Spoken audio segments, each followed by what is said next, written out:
So what do entrepreneurs actually do? Well, guess what? They serve others. Walt Disney understood that. Excerpt number 4.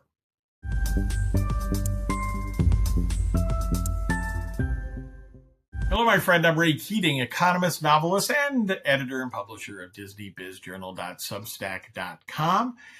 What do we do in this podcast? Well, we look at Disney, Disney-related news, stories, analysis, commentary, debates, discussions, lessons, and so on, covering a wide range of topics. Right now, we're in the middle of a series covering Walt Disney and entrepreneurship, based on my book, 10 Points from Walt Disney on Entrepreneurship. Go figure, as I said before. So Walt was, again, one of the great entrepreneurs of the 20th century.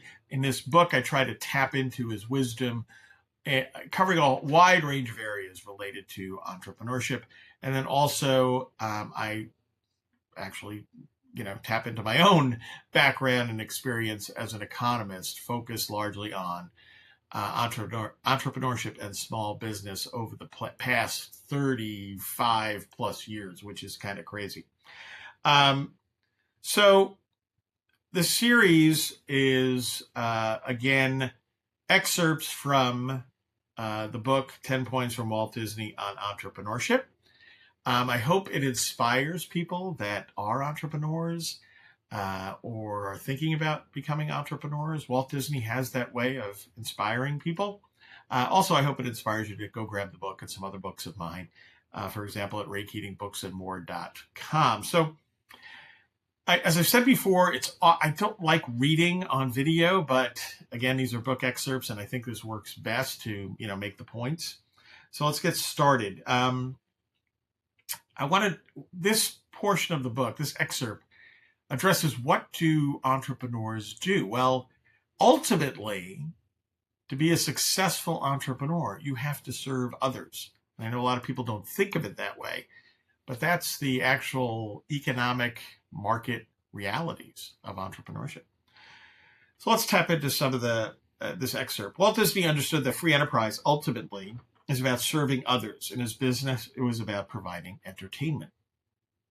Walt captured much of what free enterprise and entrepreneurship is about when he said, quote, the inclination in my life, the motto you might call it, has been to do things and make things which will give pleasure to people in new and amusing ways. By doing that, I please and satisfy myself. This is a critical point. Walt grasped that no matter what an individual's ultimate motivations might be, whether seeking to somehow improve the lives of others, to support a family, to compete, to innovate, to invent, to achieve, or even to get a bigger yacht, the only path that leads to success in a competitive free enterprise system is to think of others first. Walt understood that you have to meet the needs or demands of others before you can fulfill your own needs and demands, before you can achieve your own goals. Think about it.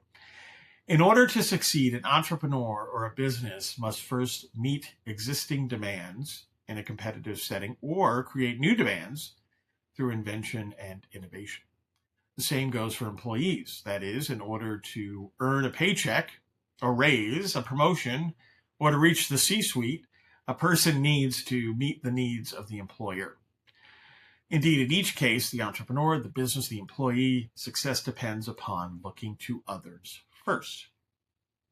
A related debate has long raged as to whom a business should ultimately serve. Some have argued for the shareholders or owners. Others emphasize employees.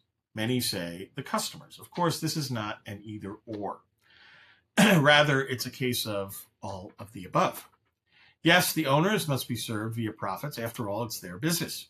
But owners can only be served well and profits earned when employees are fully engaged and customers are receiving value and are pleased.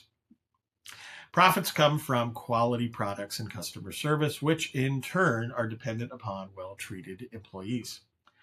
Walt's mindset was clear on all of this. Regarding visitors to Disneyland, for example, he declared, quote, we want the people who come here treated as guests, not customers, close quote. Walt also observed, quote, it's quite a chore to keep Disneyland going. It's like a big show you've got to keep on the road, You've got to keep it fresh and new and exciting. And when people come back, you always want to have something new they hadn't had a chance to see before. And we feel a keyed responsibility to the customer there. They aren't customers. We call them paying guests, close quote. Of course, central to this must be understanding your customers or guests. Walt said to his team, quote, "I don't want you guys sitting behind desks. I want you out in the park watching what people are doing and finding out how you can make the place more enjoyable for them," close quote.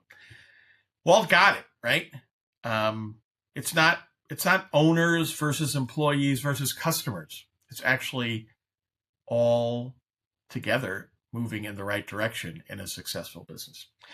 Please subscribe to Disney Biz Journal, Substack.com. If you become a paid subscriber, you get 3 free books starting out and other books coming forward as part of your subscription. The initial ones are, in fact, 10 Points from Walt Disney on Entrepreneurship, The Disney Planner, and 1950s Sci-Fi. You can also just go over to RayKeatingBooksAndMore.com, buy signed editions there. Thanks so much for watching, for listening, and I hope you have a magically productive day.